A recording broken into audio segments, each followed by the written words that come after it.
En realidad, en sus inicios se usó para la nación hebrea, para Israel. La diferencia o la disyuntiva es que dejó de llamársele a Israel así porque Israel ocupó un título peyorativo y bien merecido. En lugar de llamársele la esposa, los profetas del Antiguo Testamento le llamaron la adúltera por sus repetidas infidelidades con otras naciones y con otras religiones. Dios eligió a Israel para convertirla en una nación santa y ejemplo para las naciones. Israel no cumplió su rol. Así es que en lugar de ser la esposa, se convirtió en la adúltera. En los últimos capítulos, no hoy, ustedes encontrarán uno de los versos, diría yo, más hermosos y más emotivos del libro de Apocalipsis, que se refiere a la profecía de las bodas del Cordero. Es decir, la novia va a casarse finalmente con Cristo por la eternidad, y a ese evento se le llama las bodas del Cordero, como ratificación del compromiso que nuestro Señor Jesús hizo con esa entidad religiosa. A ver si me estoy dando a entender. En el Antiguo Testamento nace la figura del matrimonio, y el más grande de esos matrimonios es Israel con nuestro Señor. Pero debido al adulterio religioso de Israel, debido a su paganismo, se rompe dicha relación. En el Nuevo Testamento aparece la redención de ese vínculo, pero ya no con la exclusividad de Israel como nación, sino más bien a todos aquellos que, sin importar su raza, ellos al poner su fe en Cristo se vuelven la novia del Cordero, la iglesia. Ustedes y yo hoy, por hoy, no somos la esposa del Cordero. Ustedes y yo, como iglesia de Cristo, hoy por hoy somos la novia del Cordero. Estoy hablando en términos proféticos y utilizando la simbología de la profecía. ¿Me estoy dando a entender? Pues bien, ¿cuándo dejaremos nosotros de ser la novia? Hasta que se den las bodas del Cordero. ¿Eso cuándo sucede? Sucede en el capítulo 19 o 20. Pronto lo vamos a estudiar, en 2 semanas quizás. Entre tanto, suceden otra cantidad de cosas que es punto de honor que ustedes y yo entendamos. Y es por eso y por un poco más que titulamos a nuestro estudio de hoy La falsa religión, que dicho en manera apocalíptica es la caída de Babilonia o la caída de la gran ramera. Vayan hasta Apocalipsis capítulo 17. Apocalipsis capítulo 17. ¿Listas sus Biblias? Dice: vino entonces uno de los 7 ángeles que tenía las 7 copas y habló conmigo diciéndome: ven acá y te mostraré la sentencia contra la gran ramera, la que está sentada sobre muchas aguas. Hasta ahí vamos a leer. Por favor, oren conmigo. Señor, te ruego que la gracia de tu Espíritu me dé sabiduría para explicar este tema y que podamos todos crecer a través del estudio de tu palabra. Lo ruego en el nombre de Jesús, nuestro Señor. Bien, voy a hacer una especie de cuadro matriz que nos facilite entender el por qué la gran ramera. Voy a poner en esta línea la Trinidad, seguidamente la tríada, que no voy a insistir en ello porque entiendo, ustedes han seguido los estudios y me disculpo para los que por primera vez nos escuchan o están aquí, esto fue semanas atrás, entonces yo por eso estoy dando seguimiento. Ahora pueden revisarlo en Facebook, aquellos de ustedes que tuvieran interés en saber más. Bien, después de la tríada voy a poner la tarea. A propósito, he puesto las 3T para yo como recurso mnemotécnico tenerlo en mi memoria. Y luego vamos a poner aquí el medio y aquí la vulgar imitación. Bien, explicamos que es Dios Padre, Dios Hijo y Dios Espíritu Santo.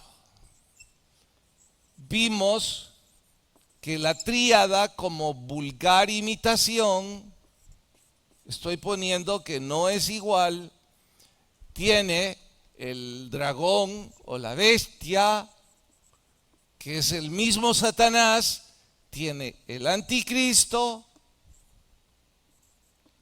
y tiene el falso profeta. Esto lo vimos días atrás en la tríada satánica. Ahora, vamos a hacer esta división y voy a preguntarles. Olvidémonos por un momento de la tríada. Creo que debí ponerla mejor allá y no aquí. Sí, para vuestro entendimiento, hasta ahorita se me acaba de ocurrir. Pero la voy a dejar así.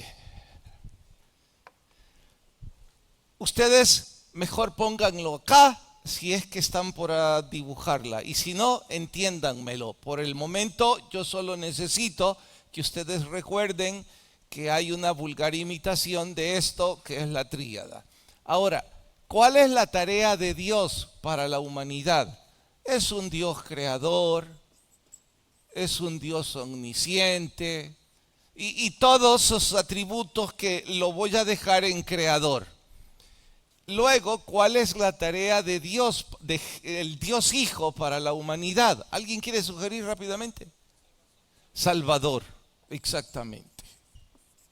Redentor o cualesquiera de esos términos estarían muy bien usados. Entonces les pregunto, ¿cuál es la tarea del Espíritu Santo para con la humanidad? De hecho, el Espíritu Santo tiene una tarea específica. No es consolar. Esa es una de sus responsabilidades. Esto, lo que respondan aquí, explica casi todo el estudio. A ver, gríteme. No sé qué dice hasta allá, hermano. ¿De verdad usted nunca grita? Le voy a preguntar a su esposa si es cierto. ¿Qué dijo? Tradúzcanme. Gracias, hermana Araceli. No, no es eso. De hecho, al Espíritu Santo no le importa nada el anticristo. ¿Más nadie? ¿Sí? ¿Pelear? ¿Sellar qué? Sellarnos, no, cierto es que Efesios 1:13 dice que somos sellados con su Santo Espíritu, pero no es esa la tarea principal del Espíritu Santo. Aquí, Michelle, y terminamos. Hermano Julio. No. Michelle. Tampoco. Todo lo que ustedes han dicho, advierto, es trabajo del Espíritu Santo. Pero hay que encerrar todas esas características en una sola palabra. Y la palabra más cercana para resumir el trabajo del Espíritu Santo es preparar. ¿A quién? ¿A quién debe preparar el Espíritu Santo? A la novia. ¿Para qué evento? Para las bodas. Si olvidamos la metáfora, o más bien, si usamos la metáfora para explicarlo en términos nuestros, el trabajo del Espíritu Santo es decirle a la novia, mire, usted debe estar bien vestida, usted debe saber comportarse, usted debe cumplir con todas las expectativas del novio. Y en este caso no estamos hablando de cualquier mortal, no estamos hablando de cualquier príncipe, estamos hablando del Rey de Reyes. Entonces las expectativas suyas respecto a esa boda son enormes. Así que como usted no está calificada por sí sola para eso, me han enviado para yo prepararla y para que usted satisfaga todas las expectativas.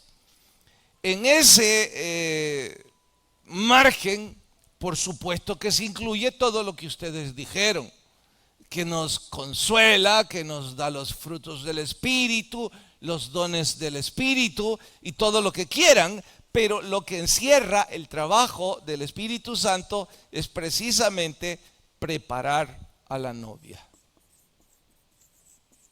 Bien, ¿me estoy dando a entender hasta aquí? Ahora voy a preguntarles, ¿qué medio ocupa Dios en la Biblia para cumplir estas tareas? ¿Qué medio ocupa el Dios Hijo, el Dios Espíritu Santo para cumplir estas tareas? Vamos a obviar por las razones obvias al Dios Creador y nos vamos a ir al Dios Salvador, al Dios Hijo. ¿Qué medio es el que el Dios Hijo ocupó para redimir a la humanidad? Están cerca, pero a ver, ¿quién más? Si levantan la mano los puedo ubicar y a interpretar qué me están diciendo. Ya nadie. Yo voy a intentar buscar un significado en el diccionario, cómo llamar esa murmuración, que cuando pregunto se escucha una hola, y cuando digo ¿quién dijo? Un silencio tétrico. A ver, Julio sí levantó la mano. ¿Para redimir a la humanidad la iglesia? No, absolutamente no. Jorge, casi lo has dicho, dijo sacrificio. David, casi lo han dicho. ¿Qué medio usó? Dijo muerte y resurrección. La cruz. El medio que nuestro Señor ocupó para redimir a la humanidad fue la cruz. Ay, pastor, pero yo dije la muerte y es lo mismo. Vaya pues. Pero es más fácil entenderlo de esta forma. Bien, entonces ahora les pregunto, ¿qué medio está usando el Espíritu Santo para preparar a la novia?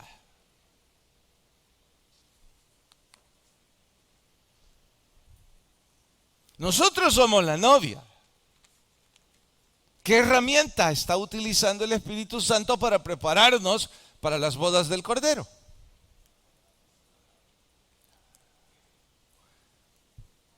No voy a prestar atención si no levantan la mano, no les entiendo. Aquí. Lick. No. Tal vez dicho de alguna forma ajustada, pero no está del todo claro. ¿Quién más? ¿Sí? Casi lo has dicho, Eduardo, pero no lo dijiste. Pero casi, dijo la fe. ¿Sí? No, ese es el destino, llevarnos a santidad. Hermana, no. ¿Sí? Grítame. El testimonio, no. ¿Qué somos nosotros? Somos la iglesia, ¿no? Bueno, ¿qué es lo que está haciendo el Espíritu con nosotros? Preparándonos. ¿A quién está usando? A la iglesia.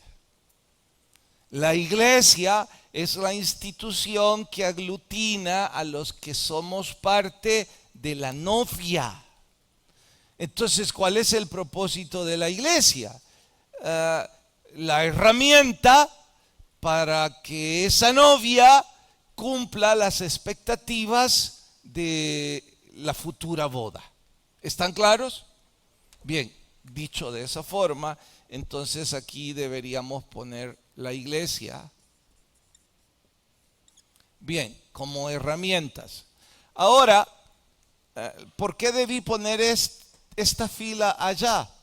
Porque voy a la vulgar imitación. Entonces debemos preguntarnos, ¿qué herramienta va a ocupar el anticristo para esta vulgar imitación? Porque eso es lo que hace siempre. Aquí con la tríada intentó imitar al Dios Padre, Dios Hijo, Dios Espíritu Santo. Entonces ahora debemos preguntarnos qué herramienta va a usar para sustituir esto. Y dije que por las razones obvias vamos a saltar lo de creador. Entonces vayamos, ¿qué herramienta va a usar el anticristo para sustituir la cruz?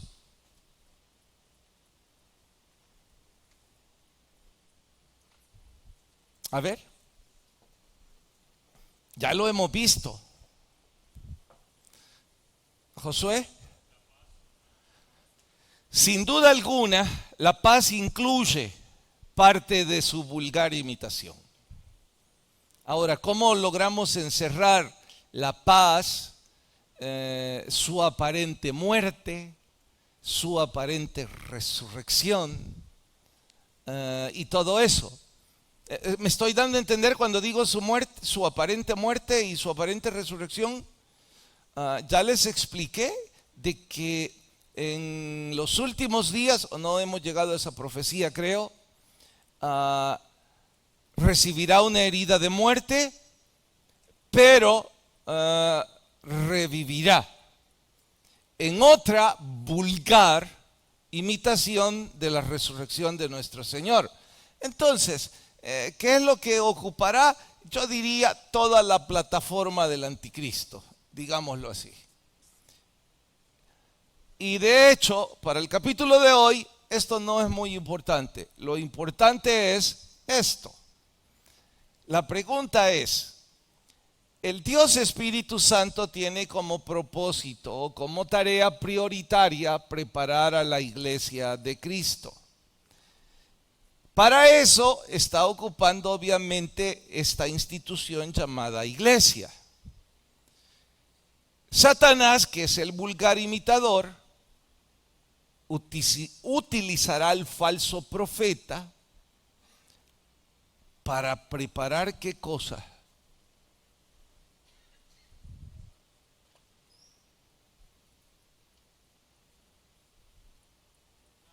Allá atrás.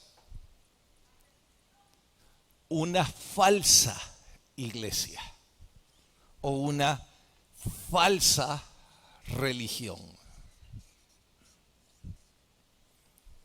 Eso significa que el capítulo que estamos estudiando hoy habla precisamente de la caída de esta falsa iglesia. ¿Me he dado a entender?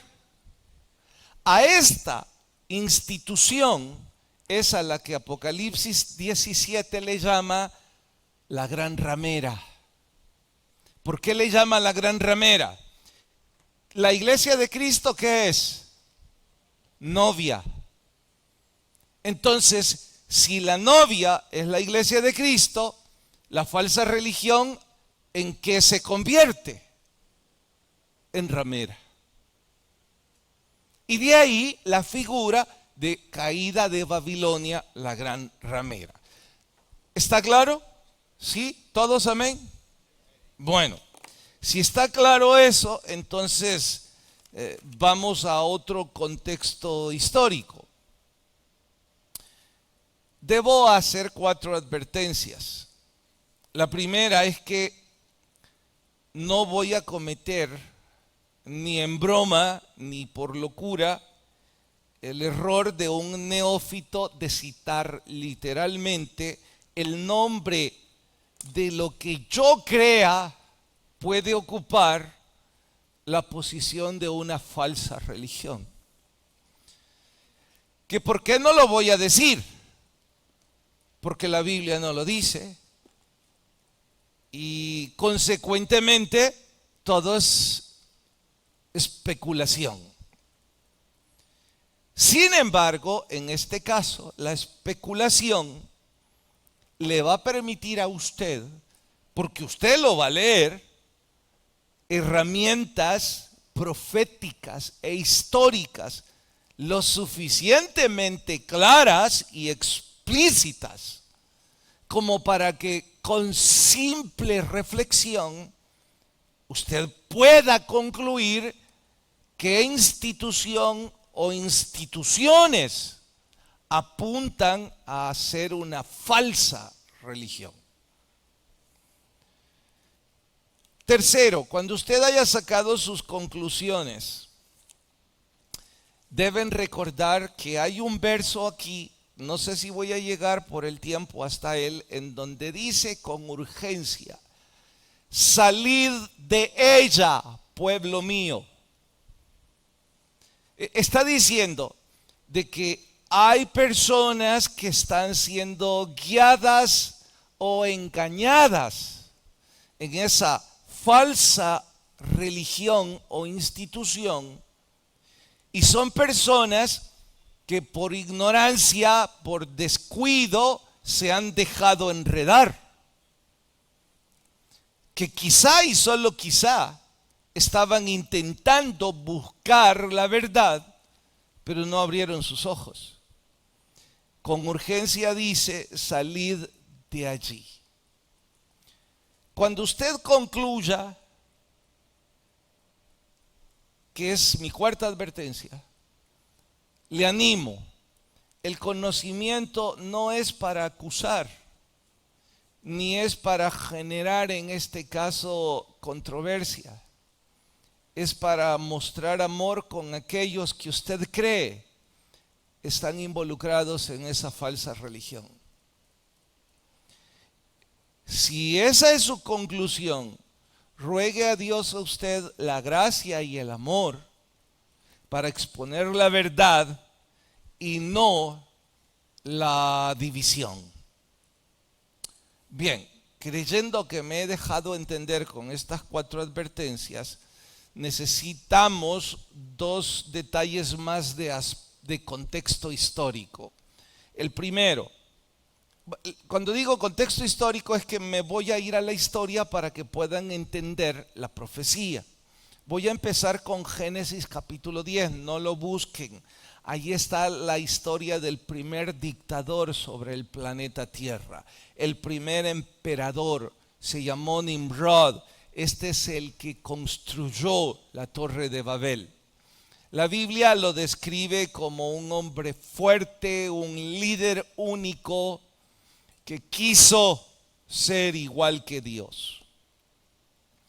La esposa de este se llamó Semiramis, y con el correr del tiempo llegó al punto de ella creerse la reina del cielo. Ese es el título que ocupó. De hecho, no lo busque más tarde, no nos va a quedar tiempo.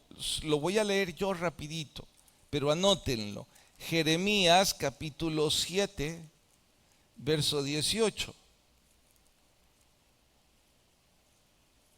A lo mejor ustedes lo iban a hallar más rápido que yo.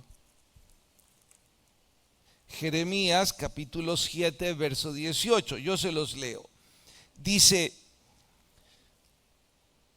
los hijos recogen la leña, los padres encienden el fuego y las mujeres amasan la masa para hacer tortas a la reina del cielo y para hacer ofrendas a dioses ajenos, para provocarme a ira, dice el Señor. Esto es Antiguo Testamento. Esto sucedió mucho, pero mucho antes que nuestro Señor Jesucristo fuera encarnado. Bien, la reina del cielo fue la esposa de Semiramis, que por cierto, en una especie de incesto, concibió un hijo llamado Tamuz, a quien la leyenda lo convirtió en el Hijo de Dios. Todo eso es Antiguo Testamento. Pero si ustedes lo ven con doble reflexión, ya habrán concluido: oiga, esto es otra vulgar imitación de la redención de nuestro Señor. Exactamente así. Entonces, ¿dónde nació la idea de la reina del cielo o una mujer Dios?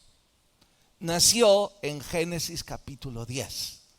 Wow, en el principio nació, ¿no? Desde entonces, Satanás, tratando de confundir a la humanidad. Esta es la razón por la que van a encontrar repetidas veces en Apocalipsis Babilonia, la madre de las grandes rameras. ¿Por qué? Porque donde nace la idea de una mujer Dios o una reina del cielo que está en el trono con Dios, note, con Dios, siendo Dios, bueno, nace en el Antiguo Testamento, no en el Nuevo Testamento. Dicho de otra forma, la idea es antiquísima y por eso se le dice Babilonia. Bien, ¿qué más debemos saber como contexto? Debemos saber un poco respecto a la unión de la iglesia con el Estado. Nunca la iglesia primitiva se unió al Estado, nunca. La verdadera iglesia de Cristo nunca en la historia ha estado casada con ningún gobierno. Siempre ha sido una entidad totalmente independiente. ¿Dónde nació la idea? Bueno, nació allá por los años 60, 70 después de Cristo. Habrán visto cantidad de películas de ese momento de la historia. Películas como Cubo Vadis, como Ben-Hur, como Demetrio el Gladiador u otras parecidas, anuncian precisamente esa época.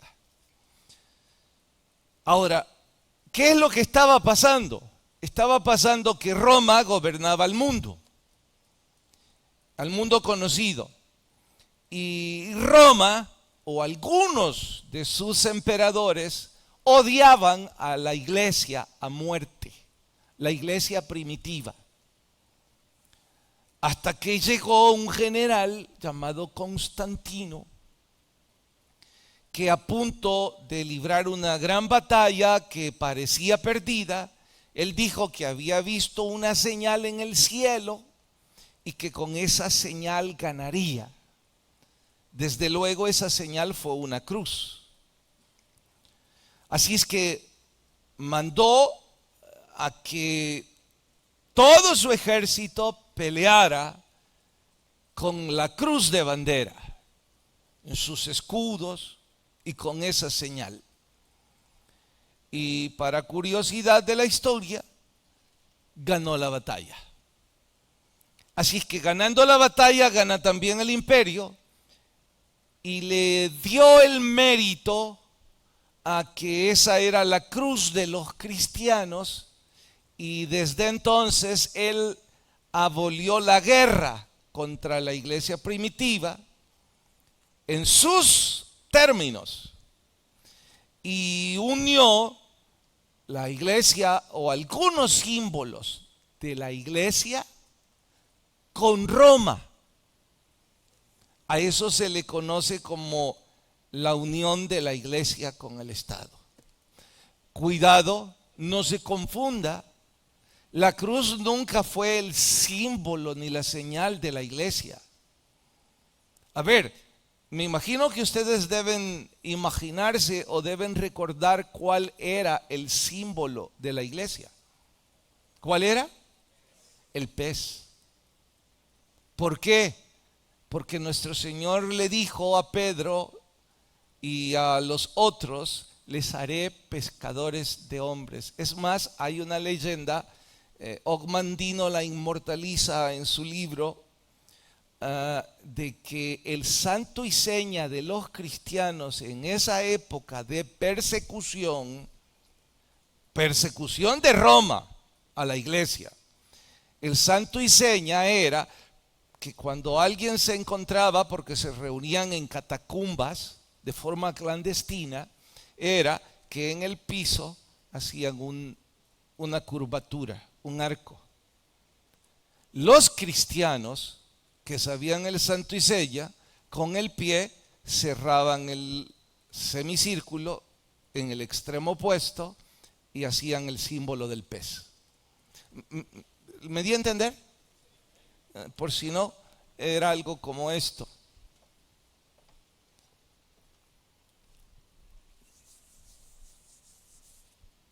En el piso uno ponía esto y el otro hacía esto. Ese es el pez. Y ese era el santo y seña de la iglesia primitiva o de la iglesia perseguida. ¿Y qué, pastor? ¿Por qué nos importa todo esto? Porque ya lo he dicho, que la iglesia de Cristo jamás se unió con el Estado. Nunca. De hecho, si nuestro Señor Jesús hubiera tenido interés de eso, Él habría unido a la iglesia con el Estado. Pero jamás la unió, ni se ha unido nunca, ni se unirá. Bien, ahora vayamos a la develación de esa falsa religión. Vamos a leer verso por verso porque la descripción es vívida, explícita y bastante amplia. Noten, lo que yo voy a hacer es ir leyendo uno a uno o una a una esas características y ustedes vayan reflexionando la institución o las instituciones que podrían calificar en algo como esto.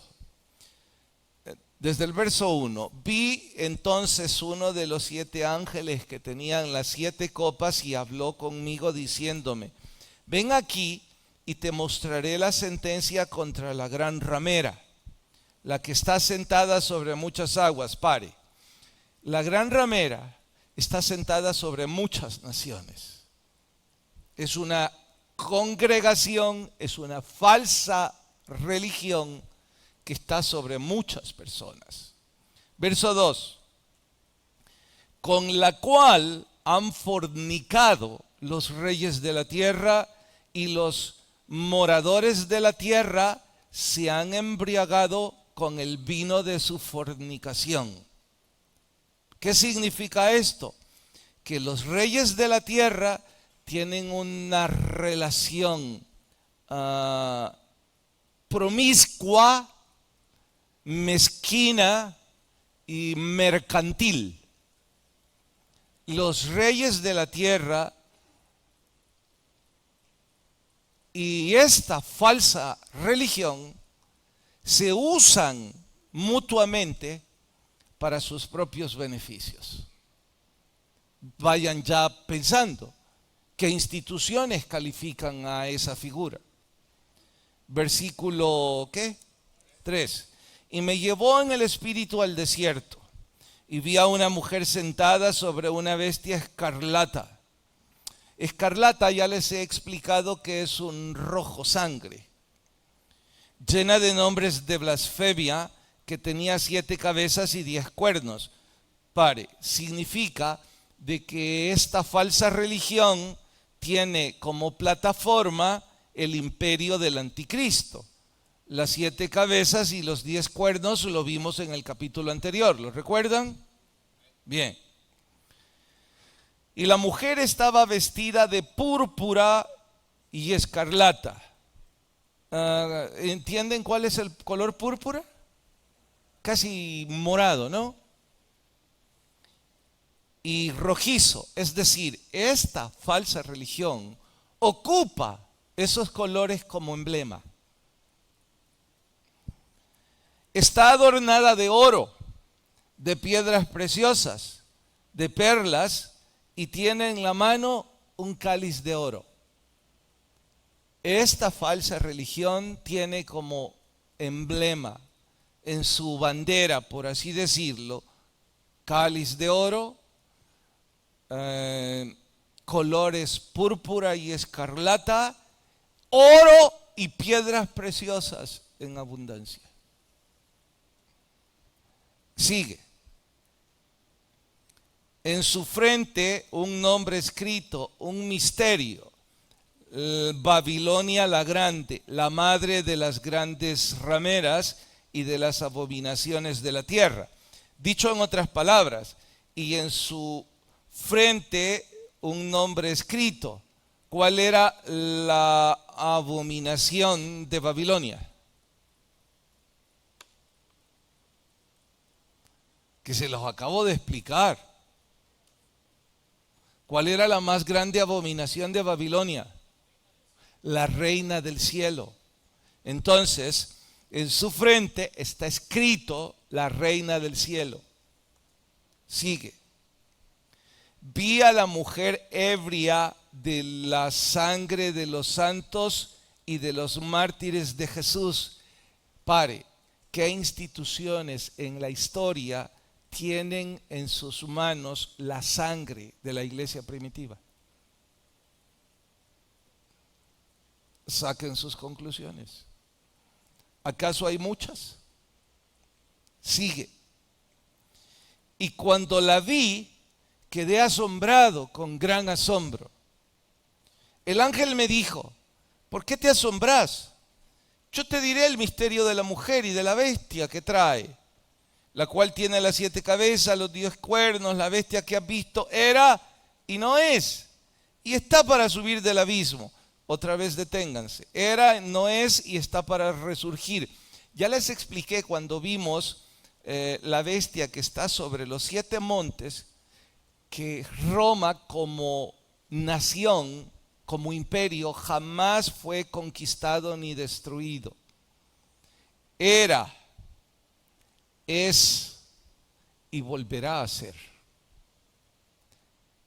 Sigue. Ahí mismo. E ir a perdición. Y los moradores de la tierra, aquellos cuyos nombres no están escritos desde la fundación del mundo en el libro de la vida, se asombrarán viendo a la bestia que era y no es y será. No piense que va a haber un monstruo. Está viendo una institución, una falsa religión. Eso es esta bestia. Verso 9. Esto para la mente que tenga sabiduría. Las 7 cabezas son 7 montes, sobre los cuales se sienta la mujer. Son 7 reyes, 5 han caído, uno no es y el otro aún no ha venido. Cuando venga es necesario que dure breve tiempo. ¿Cuál es el que ha de venir? El anticristo. La bestia que era y no es también el octavo. Es decir, ahora el octavo aparece como un líder mundial, la falsa religión, el falso profeta. ¿Dónde estoy? 11. 12. Y los 10 cuernos que has visto son 10 reyes que aún no han recibido reino, pero por una hora recibirán autoridad como reyes juntamente con la bestia. Tienen un mismo propósito: entregarán su poder y su autoridad a esta falsa religión. Pelearán contra el Cordero y el Cordero los vencerá, porque es el Señor de señores y Rey de reyes, y los que con él están son llamados, elegidos y fieles. Me dijo: las aguas que has visto donde la ramera se sienta son pueblos, muchedumbres, naciones y lenguas. Los 10 cuernos que viste en la bestia aborrecerán después a la ramera, la dejarán desolada y desnuda, devorarán sus carnes y la quemarán con fuego. Es decir, los mismos reyes de la plataforma del anticristo, cuando la vean desnuda, la desolarán, la traicionarán. Verso 17. Porque Dios ha puesto en sus corazones el ejecutar lo que Él quiso, ponerse de acuerdo y dar su reino a la bestia hasta que se cumplan las palabras de Dios. Y la mujer que has visto es la gran ciudad que reina sobre los reyes de la tierra. ¿Cuál era la gran ciudad que reinaba sobre los reyes de la tierra cuando se escribió Apocalipsis? Roma. ¿Habrán más evidencias? Más claro no puede estar. Más bien, todo lo que aquí debe concluir uno es dos posibilidades. Esto es una historia amarillista, una leyenda, algo que nace en la mente difusa de un anciano, o esto es palabra de Dios. Bueno, si usted cree que está escrito por la mente de un anciano confundido en una sucia mazmorra, pues razón tiene en no darle crédito alguno. Pero si usted cree que esto es palabra de Dios, yo diría que más claro no puede hablar la Biblia. Lo grave es como algunos no se preocupan por la advertencia en donde dice: salid de ella, pueblo mío. En donde pienso, tengo a un familiar que amo, tengo a, Dios no lo quiera, mis hijos, mis padres, siendo adoctrinados por algo que la Biblia describe como la perdición de las almas. Y yo no tener ninguna preocupación, ni tomar ninguna medida para hablarles de nuestro Señor. ¿Cómo puede ser? Sigamos con el capítulo 18, verso 1. Vi otro ángel que descendía del cielo y clamó a gran voz diciendo: ha caído la gran Babilonia y se ha hecho habitación de demonios y guarida de todo espíritu inmundo, albergue de toda ave inmunda y aborrecible, porque todas las naciones han bebido del furor de su fornicación. Claro que todo eso es lenguaje figurado. Ahora vea el 4, este es lenguaje literal. Y oí otra voz del cielo que decía, grítenlo por favor: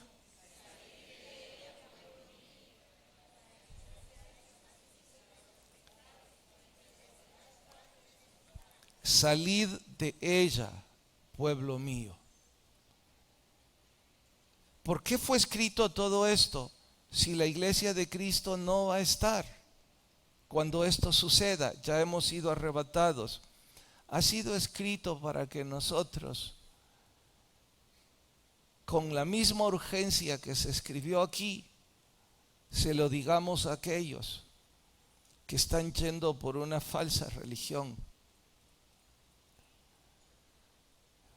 ¿Cómo pudiera yo como predicador explicar, me he preguntado, de que el Evangelio de Cristo no es un asunto de mejorar mi matrimonio, mis finanzas o dejar mis adicciones?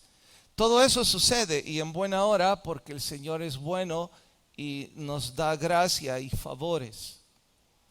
El Evangelio de Cristo es salvación, vida eterna o lo contrario, infierno por la eternidad. Y yo no estoy seguro que he sido un buen comunicador para ustedes. Y quisiera hoy cumplir mi reto y decirles a gritos: todos los que estén yendo por una falsa religión van a ir al infierno. Usted debe asegurarse no estar en una falsa religión. Usted debe ser crítico y les felicito si son críticos de esta iglesia. Es lo menos que se esperaría de un buen cristiano. Es lo menos que se esperaría de alguien que está estudiando la Biblia. Ser como los de Berea, que Pablo predicaba y de inmediato iban a cotejar que lo que había dicho estaba ahí. Pues es lo menos que esperaría de ustedes. Y que si esto es tal cual lo han escuchado, ustedes deberían tener urgencia para que aquellos a los que aman sean librados de el infierno por la eternidad. Saben, yo con frecuencia no entiendo a algunas personas. Alguien se enferma, corren al hospital a mostrar su cariño y sus condolencias. Claro que se aplaude ese espíritu humano.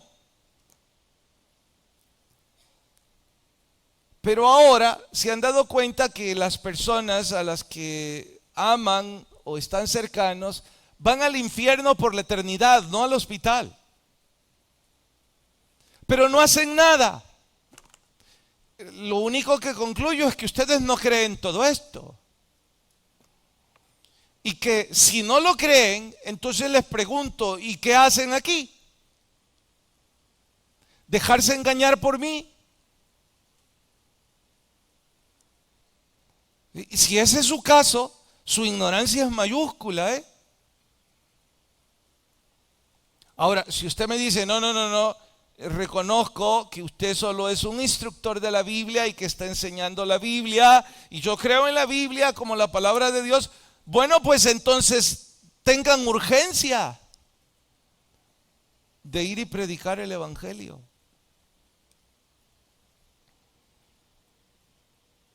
Alguien me preguntó, pastor, ¿y por qué tiene la urgencia del tercer culto algunos meses fuera? Si su garganta ni siquiera en el segundo resiste, por la urgencia. ¿Qué? ¿La urgencia debería ser solo de nosotros los predicadores? Mientras otros ocupan su tiempo en cualquier otra cosa, la iglesia de Cristo. Está bien, nosotros hemos sido llamados para eso, lo entiendo. Pero algunos de los que están yendo al infierno hoy por hoy son su familia, son sus amigos, son sus papás o sus hijos. El que tiene oídos, oiga lo que el Espíritu dice a la iglesia.